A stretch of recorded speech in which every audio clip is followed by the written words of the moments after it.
us today. Welcome to IEF's monthly conservation chat.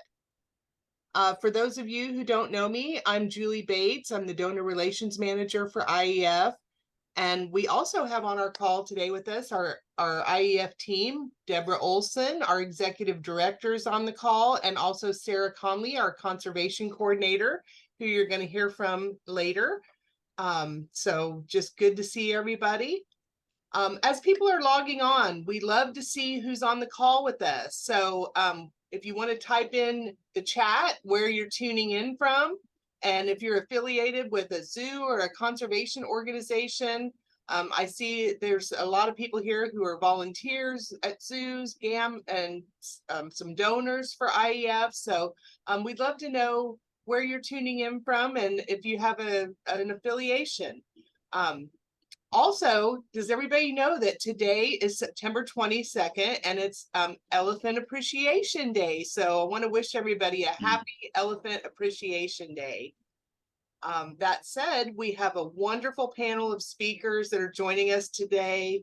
And I do have a couple of housekeeping notes as we go through the presentation. We have people tuning in from all over the world. So we do ask that you keep your, when the presentation starts, we'll have you turn off your videos and keep your microphones on mute. That will help us save bandwidth. If you have questions for the presenters, just please type them in the chat and we will go through those. And if we have time at the end, then we may open it up to live questions. So we'll just see how the session goes. And I guess without further ado, I am going to turn it over to Sarah, our conservation coordinator, and she will introduce our wonderful panel of speakers. Good morning, everyone, or good evening, wherever you are. Thank you for joining us. We are very excited for today's conservation chat. We were just talking, and I think this is the first time we have had 4 people as our guests on the conservation chat, which is pretty exciting. And they are all coming to you direct from Cambodia, which is why we are doing it so early in the morning for those of you on the West Coast. But today we are joined by 4 members of Wildlife Alliance's Kouprey Express, a grassroots program in Cambodia to help teachers and youth learn about wildlife conservation and protection. We're joined by Project Manager Ying Horn, who started as an educator and rose through the ranks to now manage everything from project activities to memoranda of understanding and outreach events. We have Ratana. He's the field team leader who joined the team after experiencing the program as a community member and is now passionate about educating youth. We have Sokchea, also called Chea, is an environmental educator and driver for the team. He also has previous teaching experience that makes him a huge asset to the program. And we have Chon Chang, also an environmental educator who joined the team the same day as Chea, changing careers from being a garment factory worker to being a conservationist. So we have really interesting people who are inspired for conservation, many through the very program that they now work for. And they all have really great perspectives on conservation, and we're very excited to have everyone here today. So let's give them a big welcome, and I will turn it over to them to start the chat.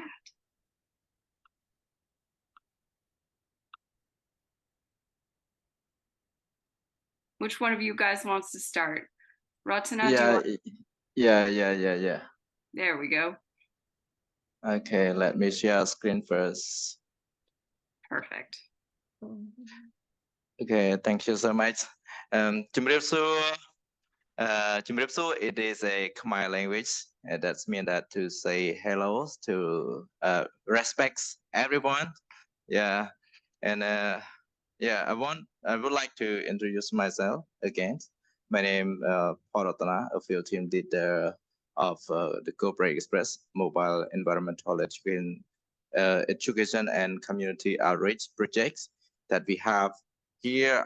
Our member in the Kouprey Express, 4 members. Mr. Ying Horn is a project manager. Mr. Chhun Sokchea is a educator. Mr. Chon Chang also is Educator, and also we have Amy here is our advisors. Okay, let me start our presentation today. I would like to present about our Kouprey Express, what we are doing and what our purpose on what we are doing. Yes. So Kouprey Express is again is a mobile environmental education and community outreach project of Wildlife Alliance that we have go like this that go along in Cambodia. We want to engage the whole communities to promote the protection of wildlife and forests, achieve long-term institutional capacity building, including an official environmental education component in the national curriculum, instill a sense of national pride in Cambodia natural heritage, raise awareness about our 24-hour nationwide wildlife rescue hotline number to report wildlife crime. That you can see the hotline number below in the red color. Yeah, and education is central to wildlife and projects that we work with wildlife protection team, forest rangers, and community-based ecotourism to raise awareness about elephant justice, human-elephant conflicts, and human-wildlife conflicts. Also, pollution prevention, waste disposal and community cleanups, tree planting, specialized anti-trafficking seminar with authority and private sectors. To achieve our goal, we work with the students, teachers, and communities. KE also have an MOU with the Ministry of Education, Youth and Sport for national school in all provinces in Cambodia. Also, we work with our partner with NGOs, schools, and by invitation from local authority in Cambodia and Thailand. The thing that we do that very simple but really effective that reaches hundreds of people, 100,000 students, teachers, and communities member, and millions through our signage and PSAs. To build capacity for teachers and communities educator, under the 6 themes that we always do: 1, habitat protections; 2, wildlife protections; 3, pollution preventions; 4, sustainable livelihood; 5, water quality, waste and sanitation; and 6, energy use, climate change, and adaptations. We also provide reusable flip chart to every school to have integrate this concept into their core curriculums that you can see the pictures. Yeah. This is our flip chart in Khmer language. Anybody here can read our language, Khmer language? No, right? Okay. Yeah, this is our flip chart that we use to provide to every school in Cambodia that can use to integrate the lessons to students. Yeah, and this is our activity with schools, students, with different schools in Cambodia that we have really fun lessons and interesting lessons. Also, we have fun activity like games, outlines, you know. The more happier, the more remember. It means that students, when they study with funds, they can remember well of our lessons. Yes. You know, we want to know how much that student and publics understand about the wildlife and forest protections. We evaluate by providing questions to test, like you can see in the pictures. This is our pictures that we work across in Cambodia, inside classroom and outside. And also we have a field trip to Phnom Penh, like you can see the elephants, the middle pictures. And also we have door-to-door during COVID-19. Community night. So is also important thing for people join us, because during the daytime they cannot join, busy with work, and then we do community night, so in the evening after their work they can join our program. Yeah, you can see the pictures. And door to door that I mentioned about, this activity, we developed it during COVID-19 to still reach communities in safe and distant manners, that we work across in Cambodia during COVID-19, because we still want to keep people understand, and still, I mean that it's really bring this lesson close to them. They can remember every day, yeah, we have to protect wildlife, something like this. And field trip to Phnom Thomai Wildlife Rescue Centers.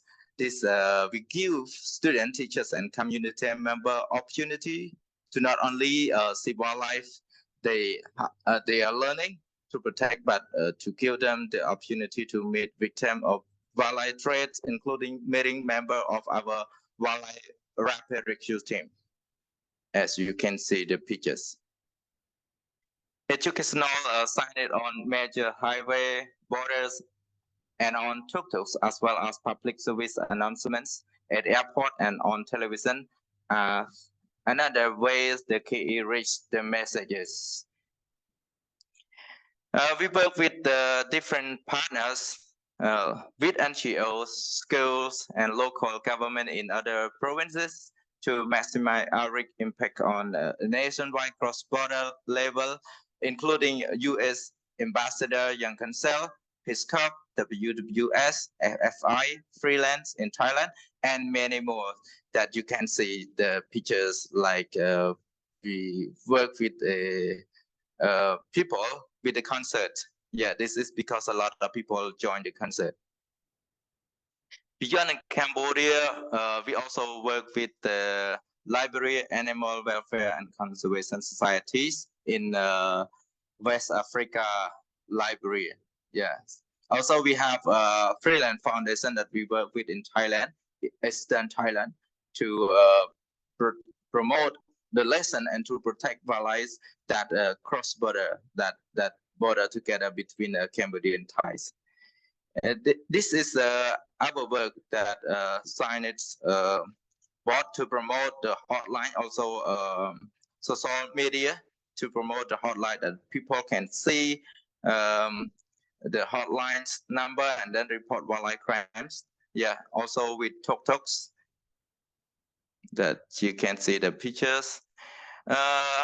Anti-trafficking training in conjunction with wildlife rapid rescue team at Harbour, Phnom Penh, and Siem Reap International Airport, and with a private sector to address ivory, rhino horn, transferring through Cambodia. This is the picture that we worked. Yeah. As a result, from 2005 to date, we have provided environmental education through different activity and events, reaching over 150,000 students, nearly 2,000 teachers and educators, 750,000 communities members, 13,000 field trip participants to Phnom Thomai Wildlife Rescue Centers, 250,000 through social media, million through PSA and billboard signage, nationwide across all 25 provinces and the capital city of Phnom Penh, as well as Eastern Thailand, and with program republication in Liberia. And thank you so much for joining us in the meeting today. And thank you for international foundations for your always support our project Kouprey Express. Thank you so much. Yeah, and if you have any question, please let us know and ask. And we will try our best to answer the questions. Yeah, thank you. Thank you, Ratana. That was excellent. And I think that was a great overview of what you guys do. And some of the work that IEF supported for you guys. So as we have our attendees put their questions in the chat, why don't you guys, well, first, let me, I forgot to introduce the 5th member of your team, Amy Van Nice. She's not really an official guest, but she's here. So thank you, Amy, for being here, and she will jump in if need be at some point. Thank you. And hi, everyone. Thanks so much for joining us. We're really so thrilled to have this opportunity to showcase our work. So we welcome all of your questions. And if you have any questions later, feel free to reach out to us. Perfect. Okay, so as we get some questions going, why don't you four introduce yourselves again and maybe tell us a little bit about what prompted you to start working in conservation? Because I think people would be really interested to hear your personal journeys. So maybe this is the first time, the first question for me, the first person to answer this one, and then after that maybe my team will introduce his name after that. So my name is Ying Horn. I am a project manager, Kouprey Express, mobile environmental education project. So like for me, because the love and my desire, so like make me to walk this way. So I love this way, and I want to walk this way, and also my feel I want to all the people in Cambodia to walk the same way to me. That's my feeling. So love and protect and save the wildlife and nature in Cambodia. Yes, that's all for me. That's wonderful. Inspiring people to care is important. Yes, my real feeling. Absolutely. Who would like to go next? Next, yeah. Okay, thank you so much for the first question. That's really interesting and good questions. Yeah. Let me introduce again, right? My name is Phal Ratana. Yeah, I am working for the Kouprey Express mobile environmental education project with Wildlife Lens. We work nationwide and also in Eastern Thailand with our partner Freeland and Freeland Foundation, which is based in Bangkok. Our program and activity also being replicated in libraries by an NGO there who spent 1 month on a study tour with us in Cambodia. And why that promise to what promise to work with in conservation? You know, because I see that the number of wildlife decline, deforestation, natural disaster occur frequently in the world, climate change, and all these things that motivate me to work in conservation. Thank you so much for the questions. Thank you. Yeah. Maybe Mr. Chea next, I think. Sokchea. Hello. Sorry, my English not good. I will speak my language, okay? Understand the question, Yol Samdoan. Yo. Yeah. Understand. Yeah, you can try your English.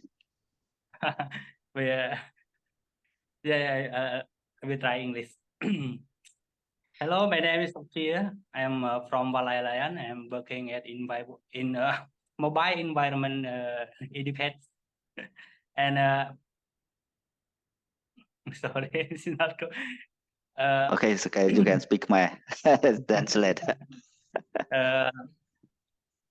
មូលហេតុដែលជំរុញឲ្យខ្ញុំធ្វើការងារអភិរក្សនេះគឺដោយសារតែមានការឃើញថាសត្វព្រៃមួយចំនួនត្រូវបានបាត់បង់ហើយការប្រែប្រួលនៅធម្មជាតិហើយនឹងជាពិសេសគឺធាតុអាកាស គឺប្រែប្រួលជាខ្លាំងដូច្នេះបានជឿឲ្យខ្ញុំដោយសារតែមានការស្រឡាញ់នៃការ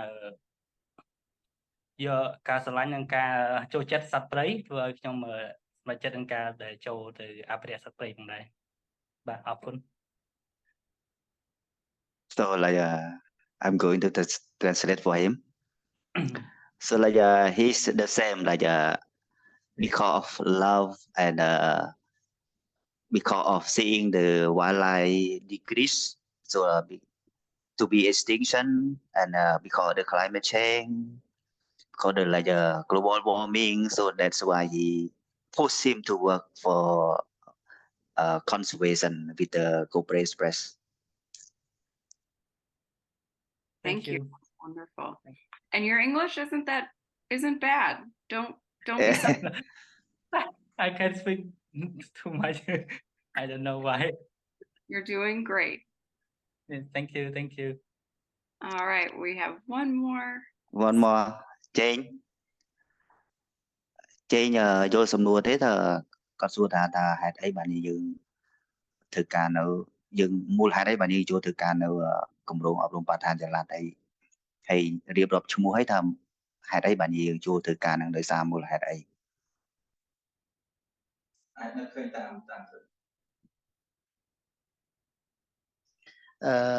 សុំឡងទេผมអត់ទៅយល់ហ្នឹងមូលហេតុអីបានជាចូលធ្វើការមួយគម្រោងអប់រំបរិស្ថានចល័តហើយប្រាប់ឈ្មោះណែនាំយើងផងយើងមកពីណាឯណាអូខេខ្ញុំឈ្មោះចនជេងជាបុគ្គលិកនៃអង្គការសម្ព័ន្ធមិត្តសត្វព្រៃហើយខ្ញុំជាមន្ត្រីអប់រំបរិស្ថានចល័ត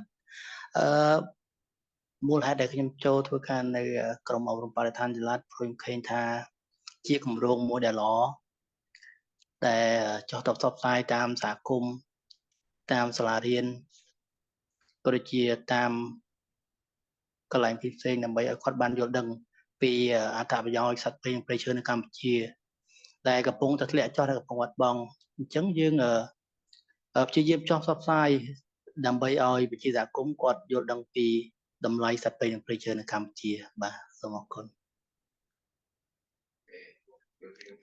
Yeah, again his name is Sokchea. So the reason that he come to Kouprey Express Mobile Environmental Education Project because of he loved this project so much because this is a kind of education program that work with the community to raise awareness of community the student to understand about wildlife conservation.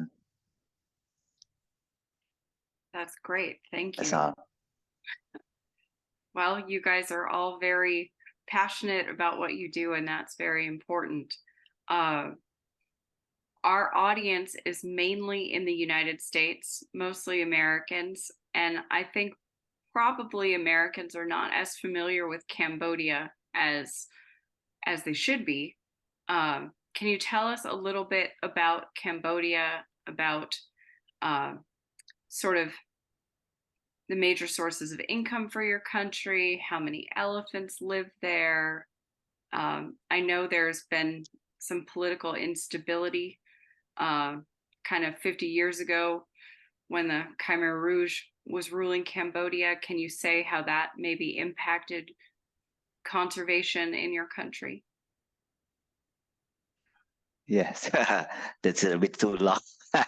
So yeah, Well, take it a let piece me at a first. time.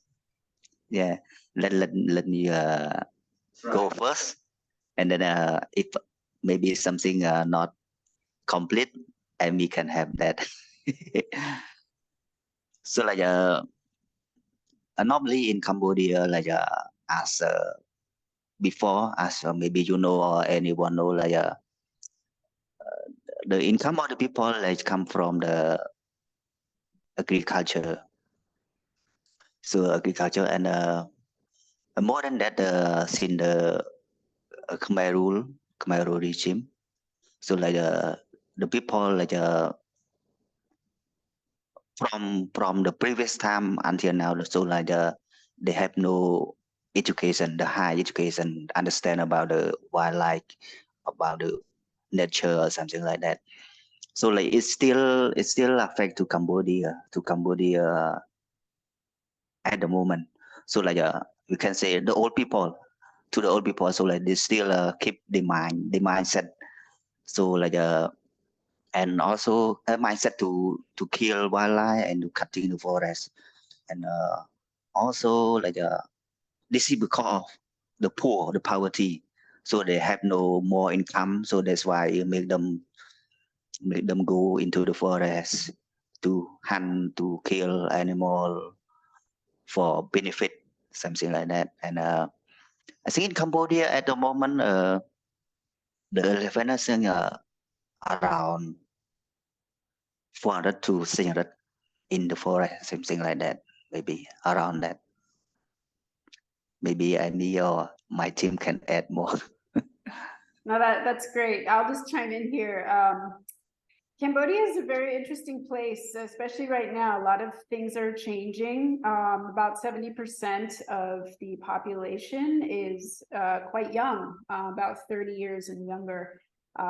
So now everyone here speaks English. All of the students here speak English, and the parents complain that their students, so their children don't want to speak the native language to Cambodia, which is Khmer. So I think, you know, with this younger generation, we're going to really see some growth and advancement and rapid progress. But we're, you know, the effects of the Khmer Rouge, which, you know, wiped out 2 million people between 1975 and 1979, you know, there's still kind of fallout effects of that, because the generation that survived that, a lot of people have PTSD, and that transmits through generations. And then also, I would say is also a contributing factor in some ways to kind of poverty at the moment, because it's very short-term thinking in terms of, we have money right now, let's just spend it because tomorrow is not guaranteed. So that's something very challenging, and that not just for conservation, but, you know, all aspects of life. And yes, wildlife, and particularly elephants, are very, very important traditionally and culturally. And you can see their presence in the reliefs of Angkor Wat, the Angkor Temple complex, which is the most popular draw to Cambodia for tourism, which is up in Siem Reap, about 300 kilometers from the capital city. So it's a very interesting place to be. A lot of challenges, of course, but I think we're seeing those globally. We've had Wildlife Alliance has been here since 2000, and we are one of the original organizations. Everyone thought in the early days we were a bit crazy, because you know, we were, you know, boots on the ground and actually out in the communities and the forests taking action. And now, you know, we have the largest standing contiguous forest in the country, and have rescued nearly 80,000 live wild animals. That is not to say that even on a good day, things are easy. Things are very challenging. You know, and a lot of the historical things come into play, also the changing dynamics in the country. And yes, going back to your question about income and sources of income, garment manufacturing is very big here. Agriculture, as Horn said. Salaries are about $150 to $200, but those are not always consistent. As Jang used to work in a garment factory, if you don't work, you don't get paid. And there's been a lot of factories that just up and disappear in the night, and workers don't get paid. So it's not, you know, always, depending what sector you're in, it might not be very consistent or reliable. But and $150, $200 maybe 10 years ago went further than it does now, because we're seeing, like everywhere, prices are going up. But for the most part, Cambodia's been kind of spared the level of inflation and impact from gas prices that, you know, Western countries have been. So there you go. Thank you. Okay, I have something a little bit to add about Cambodia. I want you guys here know where we are. Yeah, I just said Cambodia is located in Southeastern Asia, bordering with Thailand, Laos, and Vietnam. Yeah, this is what I want to add a little bit. Thank you. Thank you. Yeah, that's great. Because you're right, a lot of people don't actually know where Cambodia is located. So that's so that short-term thinking, do you think that your educational programs reaching out to kids is helping to change that for the next generation? Okay. Understand? Yeah. Let me first. Okay. Okay, thank you so much, Bong Hon, for letting me answer the question, and thank you for the question. Yeah, it's really good. Answering the question that you asked about. Oh, sorry. I can feel the point. Yeah. Bong Hon can help. Okay. So like for our project, our mobile environmental education project, I believe all the work that my team do in Cambodia, the whole Cambodia, to community, to the student, to every people in Cambodia. So I think especially to the next generation. So now we focus too much to the next generation because they are the bad wolf become the I forgot that, but just they will grow to be the human resource. So if we educate them well, so they understand how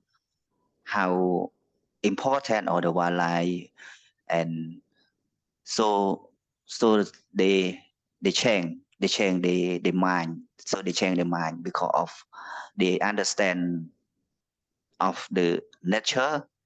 So especially at the moment, so the real I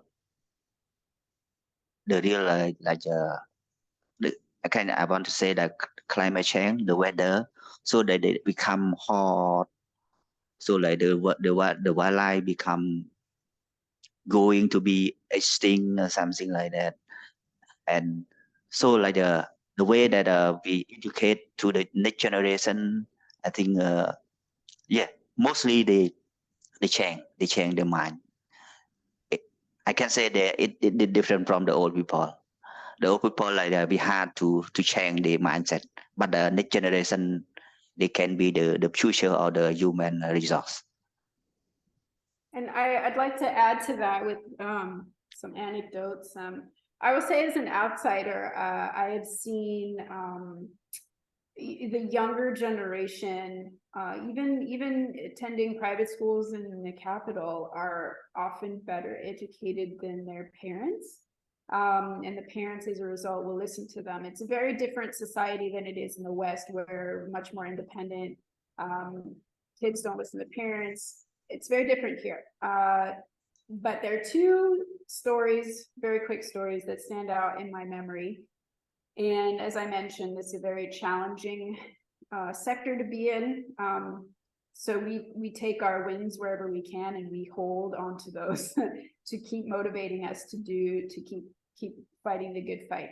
So years ago, we were doing a field trip to Phnom Tamao Wildlife Rescue Center, which is a government-owned facility about 45 kilometers from Phnom Penh. But it's where Wildlife Alliance's Care for Rescued Wildlife project takes place. And that means all the wildlife that the Wildlife Rapid Rescue Team, the WRT, seizes that is injured, too humanized, or cannot be released, or needs to recuperate, will go there temporarily or permanently, such as non-native species and an elephant with a prosthetic foot, Wing Chuk. He's like our little ambassador. So on this field trip, we brought students, teachers, and then community members as chaperones. And there was a gentleman from a very rural province, and he met the elephants at the rescue center and was so moved by them because every animal at the rescue center has suffered something horrible as a result of the wildlife trade. And he realized he was a hunter in general, not specific to elephants, but he was a poacher. And he was so disturbed to hear the stories and understand that elephants and other animals have families, have friends, and the same wishes as we do, that it was very much a light bulb moment for him. And he vowed in front of his child and in front of us to stop wildlife hunting. Now that for me personally, that was huge. And another one that really stands out in my memory, I was invited to the International School of Phnom Penh years ago to give a presentation they were doing a project. It was 5th grade, and they were doing a project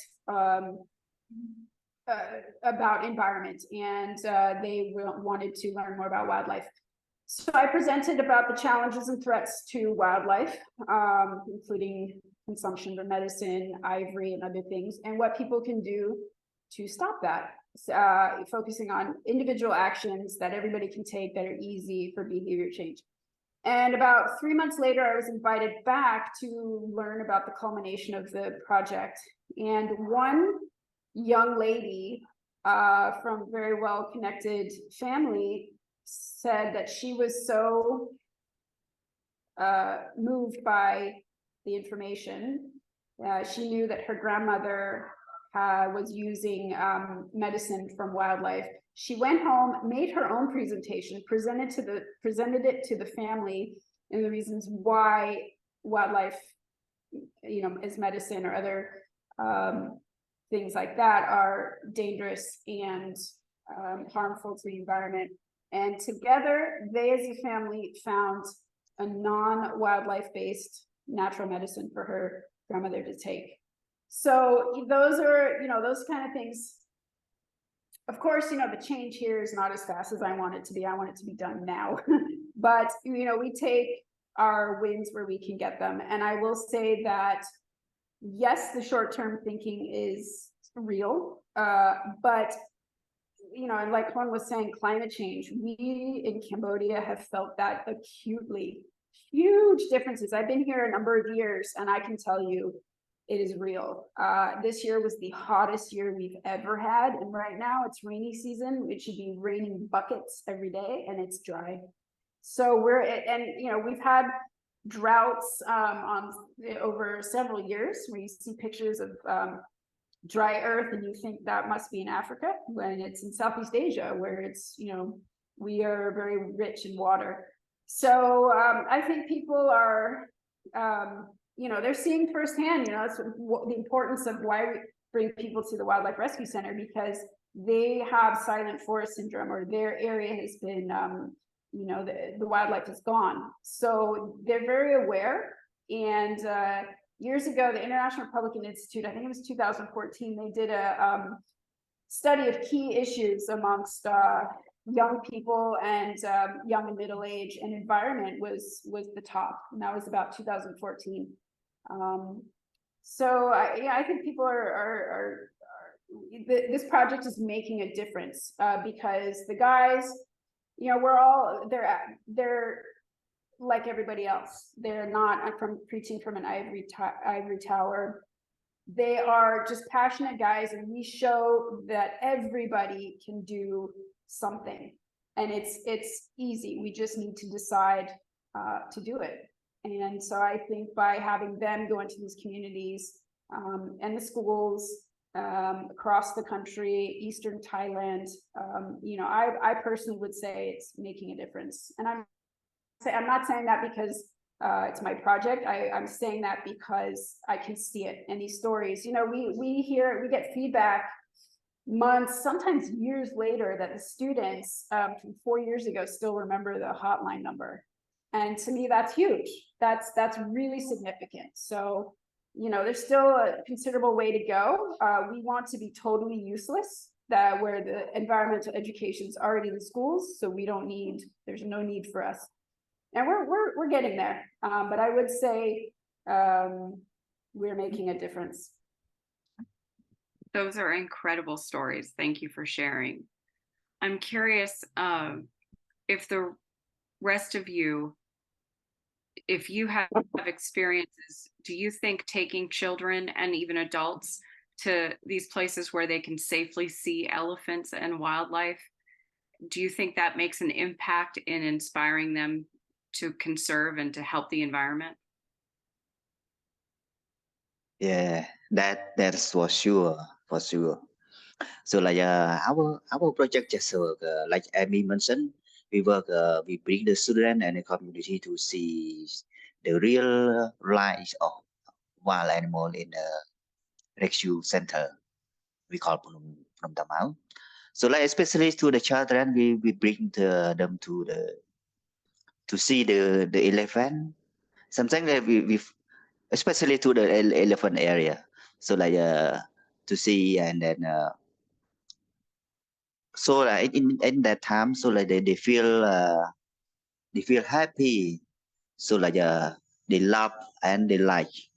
So like and then while we doing the game or we after we see the elephant, so like we do the game with them and then we ask them about the question, and when you go back what are you going to do or something like that. And then the student, they have the strong passion, they love the animal, and they want in the future when they become older, they're not going to be like hunting, they not eat, they take care of the wildlife. So that's why we, after we educate from the school and then bring to see the real life, so like that I think they change their mind, the student can be better in the future. Yeah, That's wonderful. maybe That's yeah, very effective and a positive change. We have a question in the chat about the hotline. And I think from what Amy just said that obviously it's been successful, but do you think reporting on the hotline has been successful? And kind of how many calls do you get every month? I'll take this question.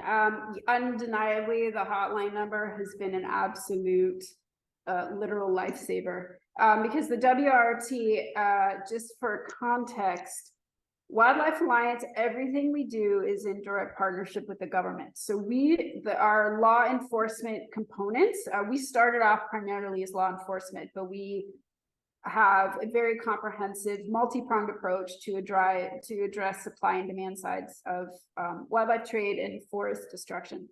So to do that, for the WRRT, we partner with the Forestry Administration, the Fisheries Administration, both of which are under the Ministry of Agriculture, Forestry and Fisheries, and the Royal Gendarmerie. So we have a team of, it's a 12-man team. We've got 8 military police, 3 Forestry Administration, and 1 Fisheries Administration officer. So you can imagine the workload is very large because there are 25 provinces in the country.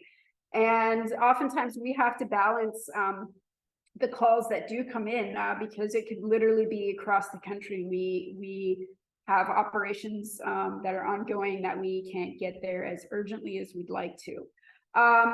So we have in recent years now with Facebook really being the primary mode of everything here in Cambodia, especially news, information. We get more, it fluctuates, but we get posts about wildlife crimes to Facebook, and sometimes people just opt for that instead. We still actively promote the hotline number, but with Facebook we can maintain a kind of a written record, and if the phone is ringing and our staff can't answer it, at least with Facebook, we can go back and view that and get the information sometimes in a faster manner than through the hotline. We saw calls to the hotline dip considerably during COVID for obvious reasons due to lockdown and also ceasing of various activities. Yeah, it's hard to say how many calls come in. Sometimes we get a blast of them, especially when our public service announcements, and funding permits go back on air. We used to have a lot of tuk-tuk signs. The tuk-tuk designs had the actual vehicles have since changed, so it's harder to post those kind of signs. But it can range from anywhere from 10 to 200. It just depends. And some of those are from confidential informants. Some of those are from, community members that have since learned about the hotline through our activities. And then those, if the WRT gets the chance to go onto a radio station or something like that, and kind of announce that. And years ago, there was a community that our team had gone into where they knew very well that there were some active poachers in the community, but they didn't know what kind of, what they could do about it. So after our visit, they called the hotline. The community rallied around these poachers and said, basically, we know who you are, we know what you're doing. They came back with wildlife, surrendered it to the pagoda, and wildlife rapid rescue team came down and took those animals, literally, saving their lives. So it's really a frontline defense. But yeah, the calls to the hotline fluctuate quite a bit. And, we get, now we're kind of seeing more posts to Facebook, just because that's kind of like the primary modality anymore. That's excellent. It sounds very successful, and yeah, social media is kind of taking over everything, so that makes sense too. Can someone talk about how elephants are in Cambodia? How are they considered? Are they revered like they are in some other Asian nations? Han, do you want to take this one? Just talk about elephants, how they're considered in Cambodia and my culture.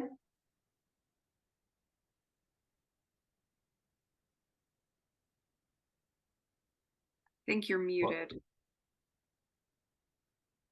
Han, are you muted? Or Ratana?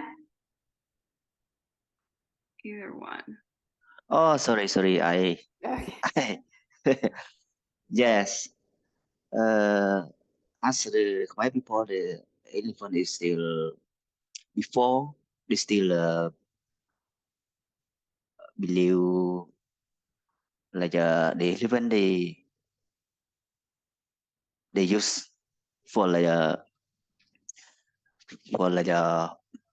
holding the lock in the forest, something to be the worker. But at the moment, so no longer use no more like this, no more elephant. And also elephant in Cambodia believe as the holy holy animal, holy, respect. All people there respect the elephant is the holy one. Then when they can spray the water to them by the, I don't know, I forgot the word. Spray the water, and then they get happiness, something like that. They believe in the good or action of the elephant. Like a blessing. Blessing, yeah. Blessing, use the something like that. Using the trunk to spray water, it's considered you're very lucky if you get that experience. I would agree. Like that. I think everyone would think that was a very lucky blessing. Thank you. Yeah. So what do you think the biggest challenges to protecting elephants and maybe all wildlife are in Cambodia right now? บอกតែ Again, oh, Chea going to answer the question. You understand? no Yeah, បកប្រែ you can. Translate for me ភាពលំបាករបស់យើងដែលយើងធ្វើការការពារសត្វព្រៃលើសត្វដំរីមិនថាតែដំរីមួយទេថាសត្វព្រៃផ្សេងៗទៀតយើងមានផលលំបាកយ៉ាងម៉េចដែរក្នុងការធ្វើការការពារពួកគេនឹងនៅក្នុងបច្ចុប្បន្នហ្នឹងពីការអភិរក្សហ្នឹង បាទអរគុណច្រើនបងជាទូទៅនៅពេលដែលយើងទៅធម្មតាប្រជាជនរបស់យើងដែលរស់នៅតាមតំបន់ផ្សេងៗពួកគាត់ភាគច្រើនគាត់ប្រកបមុខរបរនៃការបរបាញ់ការកាប់ដាក់អន្ទាក់សត្វព្រៃអញ្ចឹងទៅហើយនៅពេលដែលយើងទៅផ្សព្វផ្សាយទៅកាន់ពួកគាត់វាធ្វើឲ្យប៉ះពាល់ដល់មុខរបរពួកគាត់ហើយនៅពេលដែលប៉ះពាល់មុខរបរពួកគាត់ពួកគាត់តែងតែមិនសប្បាយចិត្តហើយក៏មិនសូវជារាក់ទាក់មកកាន់យើងប្រហែលទេហើយបញ្ហាមួយចំនួនផ្សេងទៀតក៏យើងជួបជាមួយនឹងបញ្ហាដូចជាការមិនចូលរួមពីសហគមន៍ឬក៏ការមិនចូលរួមសហការជាមួយនឹងមន្ត្រីនៅក្នុងតំបន់ហើយជាពិសេសគឺបញ្ហានៅពេលដែលយើង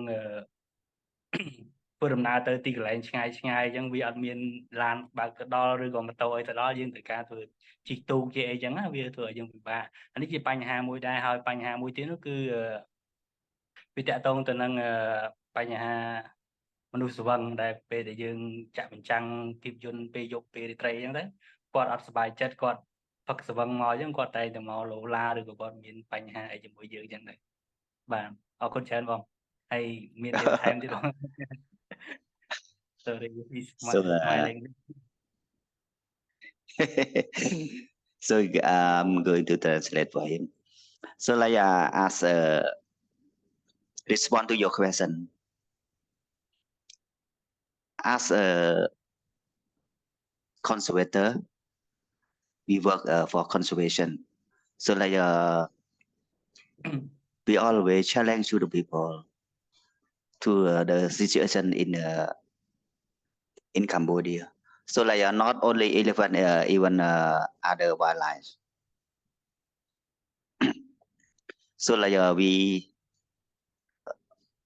still we have the problem like we go to the village to educate the people. Like some people they feel dislike. They don't like us because of we interrupt the business and also like while we do the CNS community night show that you see in the presentation, like we conduct in the night time. So like when we are conducting the night show. So like the drunk people, like they don't like the education, like they don't like conservator. So they come to make like argument with the team to be like not allow our activity go smoothly. And more than this, the more difficult, like, we cannot go to the remote area to educate the people in a remote. So like that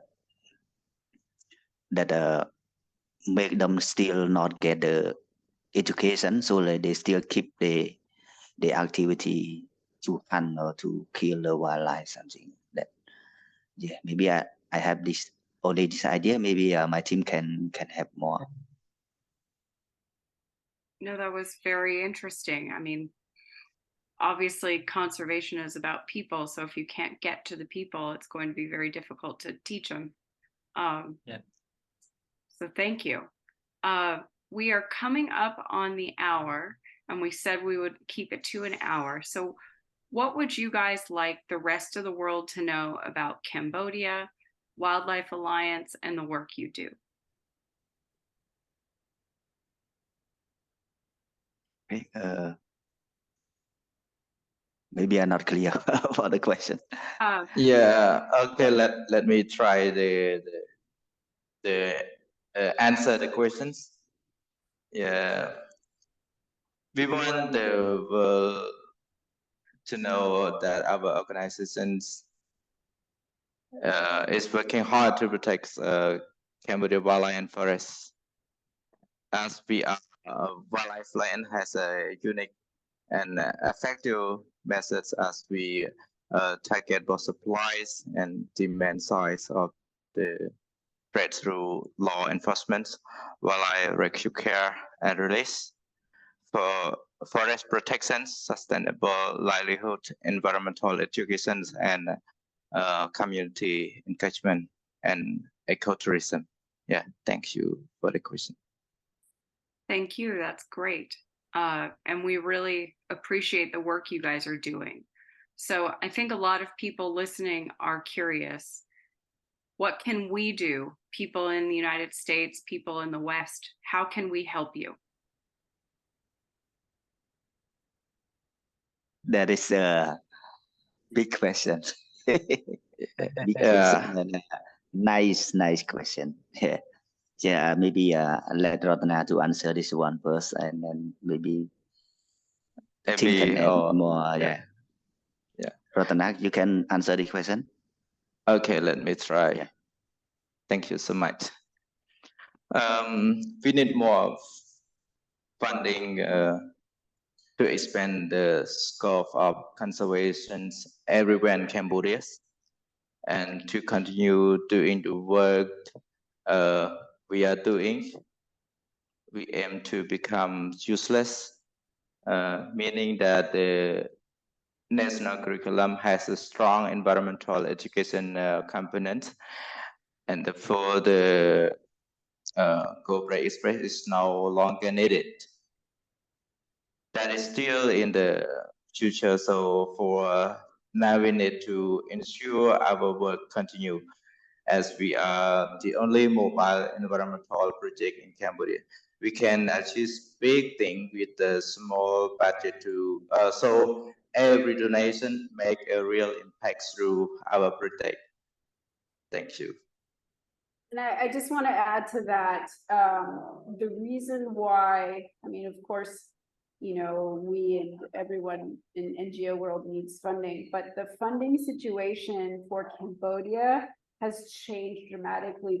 The pools of money have really shrunk in recent years, so the competition is incredible, and that's due to a variety of you know, political dynamics, you know, levels of corruption. And that's actually why now more than ever, funding is so important, because, you know, when things get difficult, going back to your previous question about what, you know, we want the world to know about our work, you know, we dig our heels in, and that's when we work best, when we have challenges that, you know, we're so tall we can't even see the top of the mountain, and we're doing everything in partnership with the government to and supporting them to implement their laws. You know, and we're quite a small organization. We don't have the big presence as many of the others, but we've achieved so much as a result. Like I said, on nearly 80,000 live wild animals, and we're protecting an area that's larger than the size of Yellowstone National Park, in the southern Cardamom protected area, which is in the southwest of the country. So, you know, we are one drop in an ocean, but, you know, the 4-person team that you've just heard from is the only mobile environmental education project in the entire country, along with the wildlife rapid rescue team. They're the only mobile wildlife rescue team in the entire country. You know, and a lot of our projects are, you know, stand on their own in that regard. And authorities will often defer to the WRT, or they will invite the KE to come and speak to their communities, because they've got the expertise and the experience to do this. So, you know, this opportunity this evening is so fantastic to showcase, you know, what the KE has achieved. And we're so grateful for this platform tonight. So thank you to everybody.